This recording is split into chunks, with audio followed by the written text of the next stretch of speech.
It was just 1 week. Only 60 minutes of football were played, 17 more weeks to go. There's no reason to overly panic. But that said, people, there were some alarming duds from some of the brightest NFL stars under center, both in real life and in fantasy football land. Seriously, just take a look at the top 5 highest scoring quarterbacks from week 1 in base fantasy football points. I'm not saying that nobody anticipated Tua Tagovailoa, Mac Jones, Jordan Love, Anthony Richardson, or Deshaun Watson to have some boom weeks at some point in 2023, but guys, the big news was the fact that only Patrick Mahomes with a QB7 finish managed to rank higher than the QB15 among the top 6 drafted quarterbacks in terms of preseason ADP. We are talking about absolute duds from 6 quarterbacks who managed to post top 9 finishes last season in raw fantasy points per game.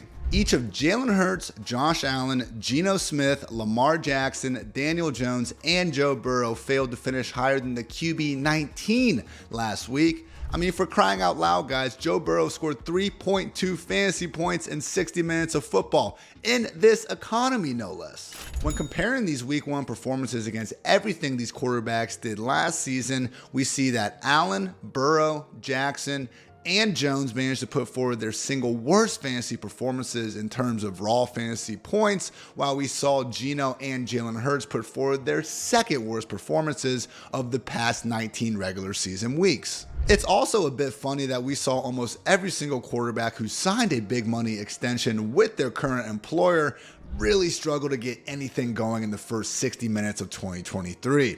More money, more problems, am I right? Am I? I don't know. I've always heard that, but I just don't know. But moving on.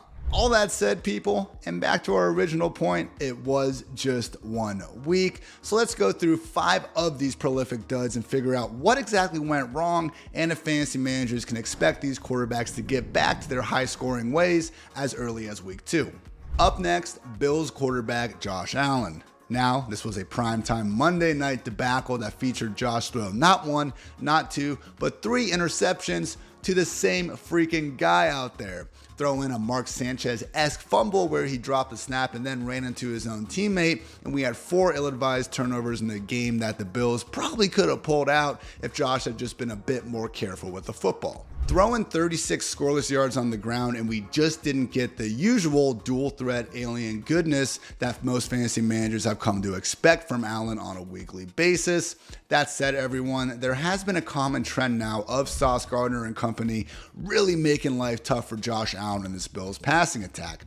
Looking back all the way to week 1 of last season to present day, each of Josh Allen's bottom 3 performances in terms of fantasy points from purely passing production have all come against the Jets. So will the universe correct itself in week 2 and beyond?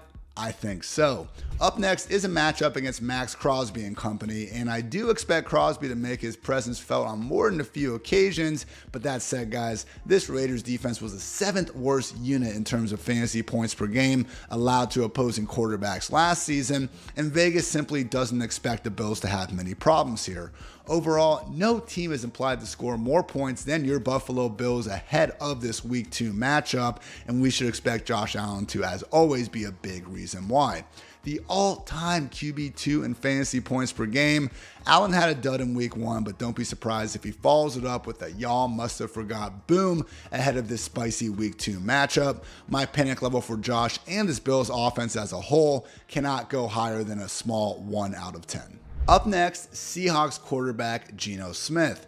As you guys can probably guess, it's not good when your defining moment from an entire week of action is screaming, "Oh my God," as Aaron Donald is about to take your head off. Overall, Geno's 112 passing yards were easily his lowest in 22 starts with the Seahawks, while his 6 scoreless rushing yards were also well below last season's average of 22 yards per game on the ground.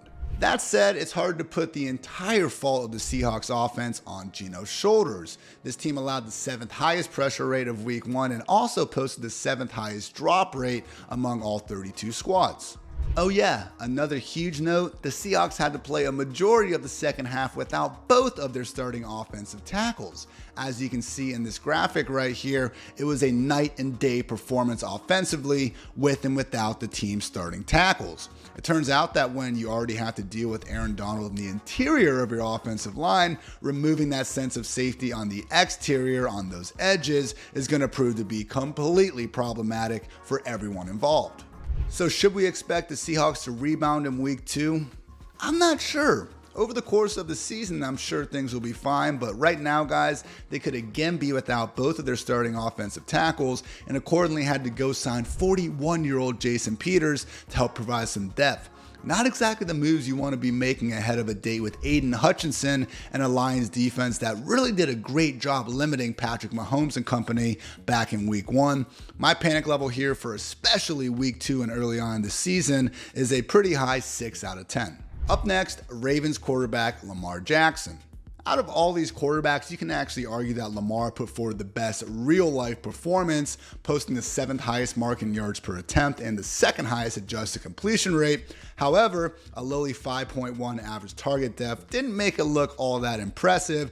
We also had some defensive pass interferences drawn from OBJ that would have been a lot cooler if they were simply caught. And we just had a rainy afternoon that also featured this offense without perennial stud tight end Mark Andrews. So again, wasn't like Lamar was completely whiffing out there, aside from one ill-advised interception, more so a result of this offense not needing to keep their foot on the gas for 60 minutes and being a bit limited when they tried to do so early. So will things be fixed in week 2? I'm not so sure, guys. The Bengals obviously bring forward a formidable defensive front, and now it looks like Lamar is going to be without both left tackle Ronnie Stanley and center Tyler Lindenbaum for at least this week, if not the foreseeable future. Throw in iffy health status for Mark Andrews and the absence of stud running back J.K. Dobbins for the rest of the season, and Lamar is going to have to be Superman even more than usual for the Ravens to stay afloat. I'm going to go with the panic level here of 3 out of 10 as a bit of a testament to Lamar's obviously world-beating potential, but it will not be easy with, again, up to 4 key starters potentially injured and out of the picture on offense. Up next, Giants quarterback Daniel Jones, and oh boy, this one was horrible. 7 sacks taken, 2 interceptions thrown, only 43 rushing yards could somewhat save the day and the idea that Jones will have better days moving forward. But guys, it really is hard to overstate just how bad this was. Overall, the Giants allowed a pressure on 65.9% of Jones's dropbacks. That is the 3rd highest single game mark since 2020 per True Media. So can this be fixed in week 2 against the Cardinals? I would like to think so. Micah Parsons and company will not be out there again to haunt Daniel Jones. That said, we do have to give the Cardinals some credit for sacking Sam Howell 6 times last week and generally making life difficult for that Commanders offense. That said, everyone, with Daniel Jones and also Justin Fields, we saw them post top 10 production last season without any semblance of a consistent passing ceiling already. Jones and Fields are 2 prime examples of quarterbacks far better in fantasy land than in real life. Don't be surprised if we see some much better fantasy performances out of Jones, even if this Giants offense continues to be flawed. Overall, my panic level here is a 4 out of 10 because I was really hoping for this passing game to look better, but I still think that Jones should work as a borderline QB1 more weeks than not in fantasy land. And finally, Bengals quarterback Joe Burrow. 82 scoreless yards. Are you kidding me, Joe? I get it though, guys. You watched that game, and from the first snap on, it was truly evident that he was going to have a hard time even gripping the football in that rainy Cleveland atmosphere. I could not be less concerned about this group moving forward, particularly in week 2 against the Ravens defense that figures to be without their top 2 secondary options in safety Marcus Williams and cornerback Marlon Humphreys. 1 out of 10 panic level for me here. Don't be surprised if one of the game's truly most talented passing attacks gets back on track in a major way against his banged up secondary at home in sunny weather. Joe Burrow and the Bengals, big things coming, probably as soon as week 2.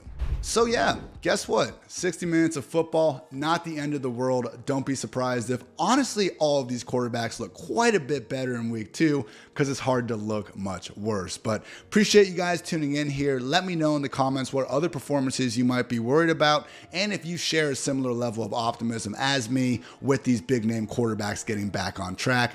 As always, it's a great day to be great. Go win those week 2 fantasy matchups.